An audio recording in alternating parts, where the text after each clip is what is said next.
जाए, उस रोज़े का दीदार करे। अल्लाह आपको भी उस दर का दीदार नसीब फरमाए। आप कभी भी जाते हैं उम्रे के लिए, किसी भी टूर एजेंट से आप अपना पैकेज लेते हैं, आपका वीज़ा होने के बाद, टिकट होने के बाद, आप कम से कम 2 दिन पहले उनसे सारी चीज़ें अपने पास ले लें। ज़्यादातर टूर एजेंट जो होते हैं वो एयरपोर्ट पर ही जाकर पूरे ग्रुप को बांटते हैं, लेकिन आप स्पेशली कहें कि हमें 2 दिन पहले चाहिए है। पासपोर्ट, वीज़ा, टिकट, इंश्योरेंस, ये सारी चीज़ें हमें पहले 2 दिन पहले लाकर दे दो। ये बात आप लोगों को ध्यान रखनी है। कहीं से भी आप वीडियो देख रहे हैं तो 2 दिन पहले सारी चीज़ें अपने पास ले लें, क्योंकि एयरपोर्ट पर भागम भाग होती है और इस तरह की चीज़ें जो हमारे सामने आई आपके साथ भी हो सकती हैं। हालांकि उनकी भूल हुई, मैं नहीं कह रहा हूं कि उनकी गलती है, उनकी भूल हुई, जिसका नुकसान उनको चुकाना पड़ा। उनका दोबारा टिकट हुआ, नुकसान उनका भी हुआ। जानबूझकर तो उन्होंने नहीं किया, लेकिन ऐसी चीज़ें हो सकती हैं। इसलिए आप लोग भी आगे से अगर कभी भी अल्लाह आपको भेजता है वहाँ पर उम्रे के लिए, तो इन चीज़ों का ध्यान रखें। कम से कम 2 दिन पहले सारे डॉक्यूमेंट्स अपने हाथ में ले लें। तो ये सारा मामला था जिस वजह से मैं आप लोगों से दूर था। आप लोग मेरी फैमिली का हिस्सा हैं, इसलिए आपको बताना भी ज़रूरी था। फिलहाल इस वीडियो में कुछ थोड़ी सी खबरें आप लोगों को बताऊंगा और इंशाअल्लाह आज 2 से 3 वीडियो आपके सामने लाने की कोशिश करूंगा। सबसे पहले बात कर लेते हैं हिजबुल्लाह के नए चीफ शफीउद्दीन की। हिजबुल्लाह के जो पुराने नेता थे हसन नसरुल्लाह, आपको मालूम है कि उनको इजराइल ने बेरूत के अंदर एयर स्ट्राइक करके मार दिया, जिसके बाद एक नए चीफ बने थे। इनकी भी मौत की खबर आ रही है कि इजराइल ने इनको भी एयर स्ट्राइक करके मार दिया है। हालांकि इस खबर को लेकर अभी तक हिजबुल्लाह की तरफ से भी कोई क्लियरिटी नहीं दी गई है और इजराइल की तरफ से भी खुलकर नहीं कहा गया कि इनकी मौत हो गई है। इसके अलावा इस्माइल कानी जो है IRGC के मुखिया, इनकी भी मौत की खबर आ रही है कि बेरूत के अंदर जब एयर स्ट्राइक की थी हिजबुल्लाह के नेता के ऊपर, तो ये उस वक्त वहां पर मौजूद थे। दोनों लोग मीटिंग कर रहे थे और उसी मीटिंग में हमला किया। इनकी भी मौत कथित तौर पर कही जा रही है। इन दोनों को लेकर अभी तक ना तो ईरान की तरफ से कुछ कहा गया है, ना ही हिजबुल्लाह की तरफ से कुछ कहा गया है और ना ही इजराइल की तरफ से कोई क्लियर बात कही गई है। कुछ ऐसी खबरें भी आ रही हैं कि ये लोग घायल हुए हैं, कुछ ऐसी खबरें भी आ रही हैं कि इन लोगों की मौत हो गई है। हालांकि कुछ ना कुछ तो जरूर हुआ है। फिलहाल ईरान के सुप्रीम लीडर आयतुल्लाह खामेनी ने जुमे के दिन एक बहुत लंबा चौड़ा खुतबा दिया था जुमे की नमाज से पहले, और ऐसा लास्ट बार उन्होंने 2020 में किया था।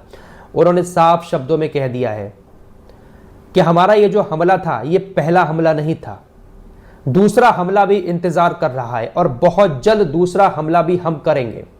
हम अब पीछे नहीं हटेंगे। हम इजराइल के ऊपर इससे भी बड़ा खतरनाक हमला करना जानते हैं और करेंगे अगर इजराइल हमारे साथ ऐसे ही पंगा लेता रहा। और ये बात उन्होंने खुले तौर पर कही है, सार्वजनिक तौर पर। बहुत सारी खबरें आ रही थी ना कि वो बंकर में छिप गए हैं, हालांकि बंकर में थे वो, लेकिन हमला होने के बाद इजराइल के ऊपर वो बाहर आए और इस तरीके से खुतबा देते हुए इजराइल को बहुत बड़ी बड़ी धमकियां भी दी हैं। साफ तौर पर ईरान का यही कहना है कि अब वो पीछे नहीं हटेगा। अगर इजराइल कोई बेवकूफ़ी भरी हरकत करता है तो उसको इसका अंजाम चखाना पड़ेगा। ईरान ने इजराइल के ऊपर तो मिसाइल अटैक किया था, लेकिन मिडिल ईस्ट के अंदर आपको मालूम है कि अमेरिका के भी बहुत ठिकाने हैं। कल शाम की ही ये खबर है कि ईरान ने ऑपरेशन ट्रू प्रॉमिस 2 में नवीनतम बेस के पास $500 मिलियन कीमत वाले दुनिया के सबसे महंगे रडार सिस्टम को नष्ट कर दिया। अमेरिका ने मिडिल ईस्ट के अंदर इजराइल के करीब एक रडार सिस्टम लगा रखा है जिसकी कीमत है $500 मिलियन। यह रडार सिस्टम इतना तगड़ा है कि सिर्फ 5 सेंटीमीटर का कोई पक्षी भी होता है ना, 5 सेंटीमीटर कितना सा होता है, उसका भी पता लगा लेता है कि यह हमारी तरफ आ रहा है। ईरान ने मिसाइलें छोड़ी। ईरान ने जो मिसाइल हमला किया था उस मिसाइल हमले में अमेरिका का रडार सिस्टम ही खत्म हो गया। वो रडार सिस्टम जो दूर से ही 5 सेंटीमीटर छोटे से पक्षी का भी पता लगा लेता है, मिसाइलों को पता नहीं लगा पाया, मिसाइलों ने उसको ही नष्ट कर दिया। फिलहाल इजराइल के अंदर लगातार बैठकों का दौर जारी है। इजराइल डिफेंस फोर्सेस नेतन्याहू के साथ मिलकर मीटिंगें कर रही हैं कि कैसे ईरान के ऊपर हमला किया जाए। इजराइल कह चुका है कि हम सही वक्त आने पर ईरान को जवाब जरूर देंगे, हम ईरान के ऊपर हमला जरूर करेंगे। वहीं खबरें ऐसी भी आ रही थी रात कि अपना एयर स्पेस जो है वो ईरान ने बंद कर दिया है, सारी उड़ानें रद्द कर दी हैं, ताकि अगर इजराइल हमला करता है तो उनकी फ्लाइटों को किसी तरह का कोई नुकसान ना हो, और जब जवाब देंगे हम इधर से इजराइल को तो इसमें किसी तरह की कोई दिक्कत ना आए। इसलिए कुछ देर के लिए शाम में ईरान ने अपना एयर स्पेस बंद कर दिया था। कुछ जगहों पर तो ईरान ने अपने एयर स्पेस को खोल दिया है, लेकिन जो पश्चिमी एरिया है जो इजराइल की तरफ आता है उसको 9 अक्टूबर तक के लिए बंद कर दिया है। किसी तरह की कोई फ्लाइट वहां पर नहीं उड़ेगी। इजराइल अभी भी लगातार लेबनान के ऊपर हमले कर रहा है। रोजाना वहां पर लोगों की मौत हो रही है। जिस तरीके से गाजा के लोग अपने अपने घरों को छोड़कर दूसरी जगहों पर रहने के लिए मजबूर हो गए थे, इसी तरीके से लेबनान के लोग भी, लाखों लोग घरों को छोड़कर जा चुके हैं। इलाके को तबाह करना शुरू कर चुका है इजराइल।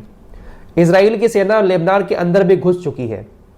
हिजबुल्ला की तरफ से स्टेटमेंट दिया गया है कि जब से इजरायली सेना ने जमीनी ऑपरेशन शुरू किया है, हमने तकरीबन 25 इजरायली सैनिकों को मार दिया है और बहुत सारे सैनिक बुरी तरह से घायल भी कर दिए हैं। तो जमीनी स्तर पर तो ये लोग इन संगठनों से नहीं जीत सकते। IRGC ने कहा है कि अगर इजराइल ने हमारे ऊपर हमला करने की गलती की तो इजराइल के जितने भी पावर प्लांट हैं, जो भी गैस के सोर्सेस हैं, ईंधन के डिपो हैं, उन सब को हम नष्ट कर देंगे। हम बुनियादी ढांचे को तबाह करेंगे इजराइल के, अगर इजराइल हमला करने की गलती करता है। फिलहाल 100 बात की एक बात यह है कि तनाव अभी भी बहुत ज्यादा बढ़ा हुआ है। इजराइल पूरी प्लानिंग कर रहा है कि किस तरीके से ईरान के ऊपर हमला किया जाए। उधर ईरान भी जवाब देने के लिए तैयार बैठा है। फ्रांस ने इजराइल को हथियार देने पर प्रतिबंध लगा दिया है, जिसके बाद नेतन्याहू थोड़ा सा चिढ़ चुका है। फ्रांस की बड़ी बड़ी कंपनीज लेबनान के अंदर मौजूद हैं। इजराइल जो हमले कर रहा है उसमें फ्रांस की बड़ी बड़ी कंपनी को भी बहुत बड़ा नुकसान हुआ है। इस वजह से फ्रांस भी चिढ़ गया नेतन्याहू से और उसने कई सारी कंपनियों पर प्रतिबंध लगा दिया जो इजराइल को हथियार देती थी। फ्रांस ने हथियार देना बंद किया। उधर नेतन्याहू फ्रांस से चिढ़ गया और कहा कि आपको शर्म आनी चाहिए, आप हमारे ऊपर प्रतिबंध लगा रहे हैं, हम तो आतंकियों से लड़ रहे हैं, हिजबुल्लाह के आतंकी, हमास के आतंकी, आप इनको और मजबूत कर रहे हैं इस तरीके से हमारे ऊपर प्रतिबंध लगा के। तो ये नेतन्याहू आतंकवादियों के नाम पर सबको मारे जा रहा है। ईरान और इजराइल के बीच ये जो कुछ चल रहा है, इसको लेकर चीन, बांग्लादेश और पाकिस्तान ने खुलकर ईरान का साथ देने का ऐलान कर दिया है कि हम खुलकर ईरान का साथ देंगे। फिलहाल इस रिपोर्ट में इतना ही। इंशाअल्लाह कोशिश करूंगा कि आज ज्यादा से ज्यादा वीडियो आप लोगों तक पहुंचे। आप लोग दुआ करें कि अम्मी पापा